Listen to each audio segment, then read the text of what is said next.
Welcome into one of the most unique days in New York sports. The Mets are playing for their postseason lives. We will keep you posted all day long. We got huge TVs in front of us. We'll also mix in talk about how the Jets absolutely sucked up MetLife Stadium yesterday. The Knicks made a shocking blockbuster. The Yankees are getting set for the playoffs. But we're having a big live watch party. And so far, it stinks. Because Tyler McGill gave up a 2-run home run to Ozzie Albies. The Braves lead 2-0 in the bottom of the third inning. They have 2 on and 2 out with Travis d'Arnaud up. So we are going to keep you as posted as humanly possible on this game. Everything that happens, you're going to hear it here. But we'll also mix in all the other fun stuff. But right now, just to set the mood for you, Tiki, I understand the Mets only have to win once. I get it. I understand the formula. We all do. I am a wreck because I don't want to have to sweat out a second game. I know it. I want to win this freaking game. I want game 2 not to matter very much, and I want to chill for the last 2.5 hours of this show. But right now, down 2-0 in the bottom of the third inning, I have a freaking ulcer. How are you? But I'm doing fantastic. But don't you think it's more interesting if you have to sweat it out for the second game? No! Don't you think it'll be better for your blood flow if they have to win the second game? No! Don't you think it'll be better if you go finish this game, say you lose? Let's just assume that the Mets lose this game. Yes. Wouldn't it be so nice to just have the conversation between you and I and Tommy and Sean about what are the Braves going to do in game 2? No, I mean, are they going to bullpen it? Are they going to have a position player starting? What's going to happen in game 2? Those conversations may have to take place. I don't want to have them. Yeah. As it stands right now, Francisco Alvarez, and I love the man, could not catch a ball that was right down the middle, so it was a passed ball. And so the Braves have a chance in the bottom of the third inning to sort of break the game open. They have second and third, 2 outs, already leading 2-0, and Spencer Schwellenbach has continued to look completely unhittable against the New York Mets. That's the situation they face right now. And while, yes, they would get themselves a mulligan if they lost this game, and all those scenarios would certainly be talked about. Who do the Braves pitch? Do they try? Blah, blah, blah. And I've already had numerous people. Sean Morash has said it to me 150 times. Don't worry. They couldn't possibly lose the second game. You got nothing to worry about. By the way, Tyler McGill has gotten through the third inning. He just struck out Travis d'Arnaud. So at the end of 3, they're not dead yet. Though it feels like I'm dead, the Braves lead the Mets 2-0 as they go to the top of the fourth inning. It's 2 runs, Evan. Eventually, they're going to start scoring. Why are you so concerned about this? Really? Schwellenbach got them. They're in their minds, obviously, because the last time they faced Schwellenbach, they were terrible as well. But still, this game means something. This is where this team that you've implored for months, this guy's got to step up. Pete Alonso's got to do this. Nimmo's got to do X, Y, Z. Like, this team will do it. Don't you have faith? No, not really. Why do we have more faith than you do? Because you're not Met fans. That's a simple answer. They Positive Tommy over there has more faith. He's like a machine. You put a quarter in and he'll repeat the same 10 even things. Though he's strangely quiet today. Yeah, because even he deep down knows that there's some negativity. Look, I give the Mets credit. They responded on Sunday. They needed to win, and they won a game they had to win. But on Saturday, they didn't. On Friday, they didn't. Obviously, you go back to Tuesday against Atlanta, they didn't. And one thing about this Met team is sometimes their offense disappears for long periods of time. What is going to make this game really interesting but also a struggle is that because there is a second game, because you have that, hey, there's a second opportunity, how do you handle this game if, let's say, the Mets don't score in the top of the fourth inning, McGill's pitch count is getting very high, do you go to your bullpen, and who are you going to? Are you going to high-leverage guys to keep it close because you're trying to win? Or do you actually go to lower-leverage guys thinking, hey, I got to save my top guys just in case I need to win game 2? That's another part of the strategy that will be very interesting. It is, but I think Carlos Mendoza just gave us a clue because early in this past inning, he went out. After he gave up the 2-run home run, he went out to the mound to talk to McGill, Tyler McGill, and you saw someone starting to warm up. I didn't catch it who it was, warming up in the bullpen. Alex Young started the stretch. He's one of the low-leverage guys. Well, there you go. So I think you're getting your answer right now. Yeah, and that's what makes this game so difficult to win. You want to win this game. I want to win this game, if not just to not be stressed from 4 o'clock to 7 o'clock, but I think you've got to be smart. Because they do get a second opportunity if they don't win this game. They are trailing 2-0, top of the fourth inning. They've got Iglesias, Vientos, and Nimmo coming up. We will keep you posted on everything from this Met game. Now, let's get to this Jet thing. There are a lot of people that you can blame for what happened yesterday. Number one, I blame myself because I bought in. I believed. I sat here on Friday, and I said, you know what? I trust this team. And it may not be pretty, but they'll find a way. And Robert Saleh and this coaching staff, Jose Iglesias grounds out to start the fourth. They deserve a lot of blame, too. But you know who actually pisses me off the most today? Who is that? The guy, and this is going to shock you guys. Go ahead. You ready for this? I'm waiting. Quarterback's got to be better. No, you know The what? quarterback's got to be better. I am shocked and impressed that you said that. Thank you. Because he did need to be better. Because it felt like he was affected by the weather yesterday. Now, both sides of the ledger were affected by the weather because Bo Nix was terrible. He looked like he was shot putting the ball, trying to get it downfield, completely inaccurate until it mattered most. Mm-hmm. Really, it was their run game that got him going for the Denver Broncos. But I thought that Aaron Rodgers felt affected by the conditions. And he didn't have that confidence that you're used to him having when he's leading a team. Yeah. He didn't show up. He didn't make the plays that needed to be made. Some of the throws were short.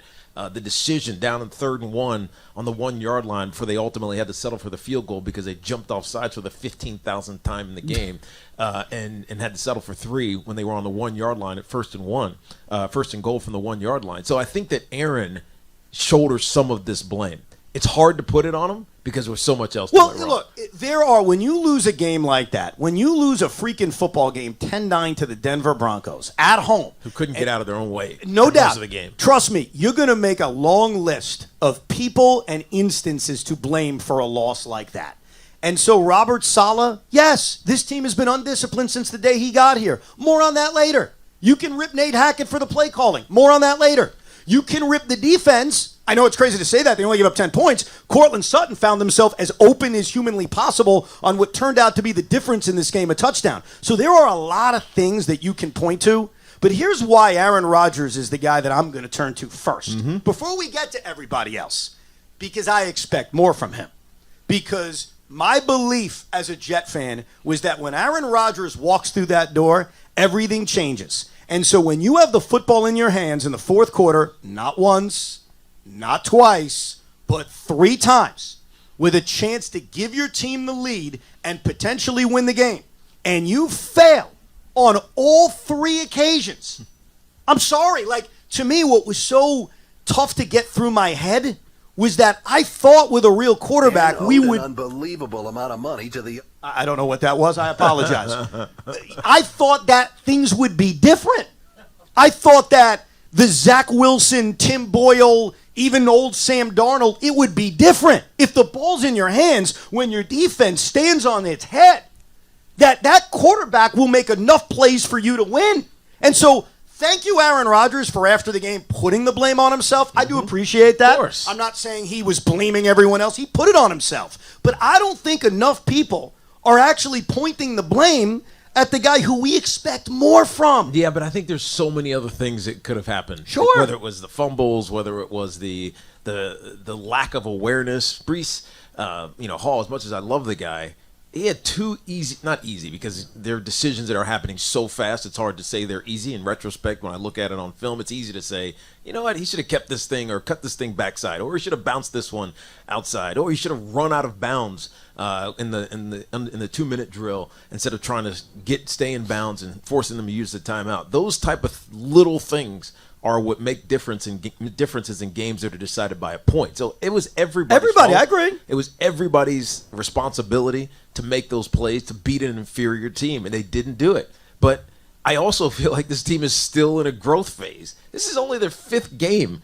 with Aaron Rodgers. It's not like they have this long history of familiarity with each other and understanding how to perform in critical moments. And so it's a loss. It sucks. You're still 2-2 at the quarter pole of this season. So there's no reason to get alarmed except for Aaron Rodgers looked old and bothered by the weather. That's the only thing I take away from it. The Mets went down very meekly 1-2-3 against Spencer Schwellenbach. They trailed 2-0 in the bottom of the 4th inning. They have managed against Schwellenbach 1 base runner through 4 innings. That came on one of the weirdest infield hits you'll ever see in the 3rd inning of this game, in which Tyrone Taylor broke the baseball. He swung over it and it looked like the baseball broke, was in foul territory, took a weird turn.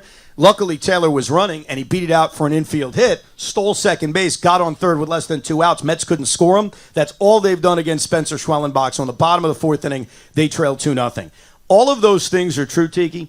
They did a lot to lose this game, but Aaron Rodgers to me is the break glass in case of emergency. He's the insurance policy that when Brees doesn't have the greatest game on the ground, or Nate's play calling isn't the greatest, or Cortland Sutton finds himself wide open for a touchdown, or Robert Saleh continues to coach the most undisciplined team in the history of the NFL, or Garrett Wilson is confused. All of those things, I still think you can overcome with a quarterback.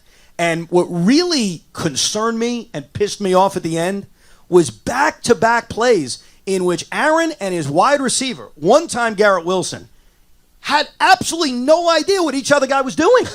They looked like they had never played a game together. But that's what comes from inexperience. Sure. Everybody wants to make a play. Everybody wants to be that guy who steps up in the big moment. But it takes a different kind of, experience, different kinds of type of time on task in order to do it without thinking about it. And I think that's where the Jets aren't quite there yet. And so it's hard for me to be upset with them because I know they just haven't had the hours. They haven't had the moments, the situations. This is a bad physical day because of the weather. This is an emotional challenge because of the weather. As much as you think that it's just rain and it's fine and easy, it messes with you, man. You got to find a way to win. I know, but you start thinking about like should I wear gloves or should I not wear gloves? Well, Garrett Wilson showed that early because he had no gloves on. Yes. Then he puts the ball on the freaking ground, fumbles, and goes back and is like, maybe I should put some gloves on. Yeah, so those things get in your head. So all of a sudden you're thinking about those things as opposed to doing your job well. And it affected everybody. Aaron Rodgers got frustrated. I think he was looking for Gibson down the left sideline. He wanted to throw a back shoulder throw. Gibson's just running a complete go route. It's the only time I saw him yesterday get frustrated, like physically frustrated. You saw him stomping at the ground and pissed off because that was a play that gets them closer to field goal range. And ultimately maybe they can kick and make the winning field goal instead of missing it. And so those little things aren't going to happen until they have many more days, games, doing those type of things. I agree with you, and that's why when Greg Zuerlein lined up, even more before Greg Zuerlein lined up for what could have been the game-winning 50-yard field goal, when the Jets, by the luck of the football gods, were given the ball back with a respite, another opportunity after Will Lutz missed his 50-yard field goal, I thought to myself, all right, and this is literally what I thought, we're going to win this football game. The haters, Sean, Loogie, all you angry, bitter Jet haters, would say, pathetic, what a pathetic win. And I would say, yeah, they did a lot of things wrong, but they got the victory, they got to move on and continue to try to improve. You have to win that game. You know what I mean? Like everything you said about the mistakes and they haven't played a lot together, I accept that. I've accepted that through the first 3 weeks of the season. It slowly has gotten better through the first 3 weeks. But you have to find a way against a team that I still think is a bad team. Tyler McGill strikes out the first two hitters to start the fourth inning, trying to keep it right there at 2-0. His pitch counts at 74, 2 outs in the fourth. Top of the order for the Braves, Michael Harris coming up. You have to, when you play a bad team at home, I don't care how bad things are, Michael Harris hits one very deep to the warning track. I'm not doing play-by-play. Harrison Bader does that thing where he sprints back to the spot and he makes the catch. So a nice 1-2-3 inning for Tyler McGill. We're through 4 in Atlanta. It's 2-0. Can the bats wake up? Can these freaking bats wake up now? McGill's done a decent job. He's made the one mistake to Ozzie Albies. You've got Alonso, JD, and Tyrone coming up in the 5th inning. This is a big inning against Schwellenbach. Do you feel how heightened Evan is? What? Yeah. This is insane. I don't know if I've had an energy-filled show like this from Evan in a long time. It has nothing to do with the Jets. You're masking it with the Jets. Right. Your blood pressure is probably at 180 over 100 right now. It's crazy how jazzed up you are. Well, my season's on the line. What do you want? It's not. It's the Mets season. Yes. I know that you're a big fan of the Mets. Somehow you're scoring this while talking. Are you impressed by that? I am so impressed by this. We're breaking down Aaron Rodgers in the first game or the game yesterday. And look at his scorecard. Describe it to the people. It's perfect. It's perfect. Tiki, it's very nice to be a live guest here for the Rico. So we're very excited for it. No, I was going to ask Evan if he's digging for gold because his legs have not stopped shaking the entire time. You might need to go during a break and relieve yourself somewhere. You got to relax a little bit. I cannot stop shaking. And look, I know that it's one game and they get a second chance, but I'm very, very nervous. It's not like Chris Sale is jumping on the mound in game 2. It doesn't matter. Yeah. You've clinched already, Ev. Now stop. I'm going to give you one more chance Nope. to say that. Nope. And then I never want to hear this again. Congratulations on clinching the playoffs. It's over. Okay. You are a human jinx. No, I'm not. What did you say the Jet record would be this season? I did predict 16-1. I forgot about one important thing, though, Evan. Here we go. Here comes the shot, Tiki. Wait for it. Yes, I'm It's waiting. that if you follow Aaron Rodgers' career the last 5 years, he stinks in bad weather. Ask Packer fans. So the moment it was raining yesterday, you knew you were doomed. I think Aaron Rodgers was doomed for a few reasons. And the weather, sure, whatever. I also think the offensive line was horrific. Olu Fashanu, it's his first NFL game starting at a position he's not familiar with, right tackle. He was bad. Tyron Smith. Tyrone Taylor, Tyron Smith. I mean, everybody took turns jumping off sides Oh yesterday, my so it didn't God. matter. Bro, it was the offensive line in general, not just the pre-snap penalties, but not just the big holding plays, but they didn't protect them. Yeah. How about this kid Denver has, John Franklin Myers? He looks tremendous out there. And that looked bad, too. They couldn't use John Franklin Myers, another Joe Douglas special. So there was a lot that contributed to the despair of yesterday. And look, you want to say Aaron Rodgers can't play in the bad weather? Whatever. I'm not going to sit here and argue about stuff he did in Green Bay. I'm just going to say he didn't play well enough yesterday, and I expect more. And that's the bottom line. You're Aaron freaking Rodgers. And so, trust me, we will rip Robert Saleh a little bit later on. You will certainly, Tiki, because you broke it down with film, Breece Hall. There will be plenty of rips going around for them to lose this game. I expect that when the quarterback has the ball in his hands three different times in the fourth quarter with a chance to win a game, he's going to make enough plays to pull that off. Yeah. That's what I expect. That's what he's paid to do. That's what he was brought here to do. And football is never pretty. It's never perfect. It's always going to come down to one or two plays in a game. I know it's hard to say that when each side is running 60-plus plays, but it's always going to come down to one or two plays. The Jets didn't make any of those plays. No doubt. Pete Alonso begins the fifth inning with a base hit to left field. It's funny with Pete, who gets a lot of crap, and I get why. He has not come up big this season. He's not had a clutch year.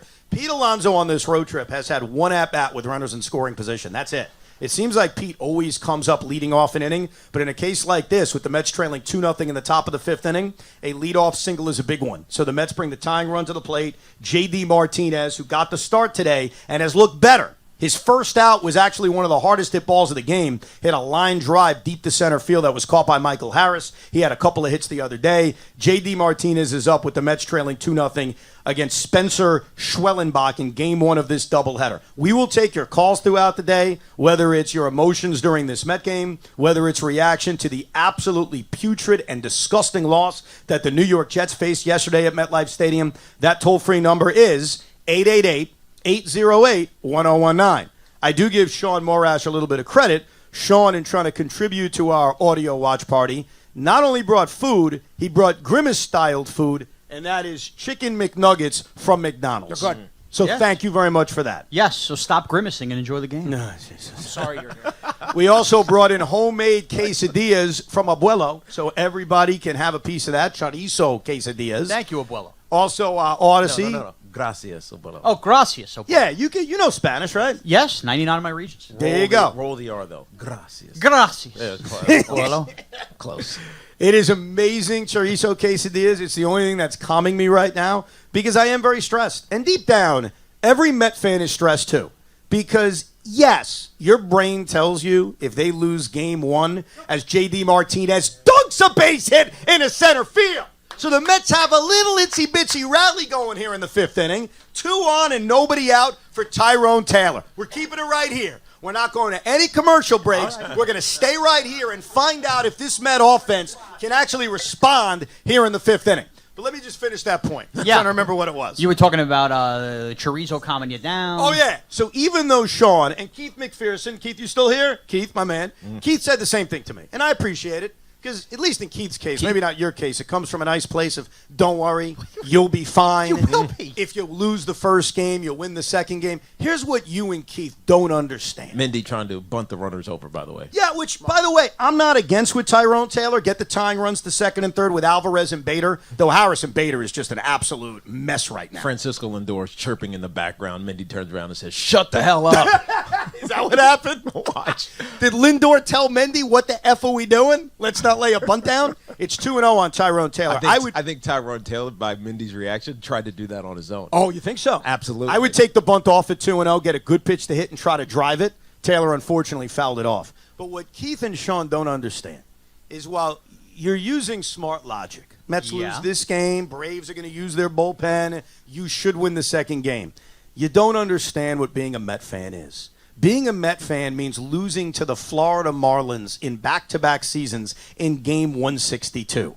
That's what being a Met fan is. Losing games you're not supposed to lose. Evan, what are you talking Closing about? down Shea Stadium with a loss. Like, this franchise has handed us so many painful moments that you can't blame us for not thinking, wow, wouldn't this be the ultimate? Not only do you lose to the Braves once, but then in a game in which they don't care about, you lose to them again 2-2 on Tyrone Taylor. Quickly make your point. How could you throw that at me and Keith's way as Yankee fans? All I've heard all year is that you guys were the more recent team to win a World Series. First So of you all, understand the I have not Or uttered make the that. World Series. Tyrone Taylor struck out at a pitch that was buried in the dirt. Yeah. I'm a loser. It was a 2-2 slider that was buried. Tyrone Taylor, who's been very good so far and deserves to play. I have no problem with him being in the lineup. And it was a nasty pitch, completely fell off the table. So Taylor strikes out. They've got 2-1 and 1 out for Francisco Alvarez. I got good news, That Ev. ball started below the zone. He shouldn't have swung. Yeah, no, I was look, it was yes. What?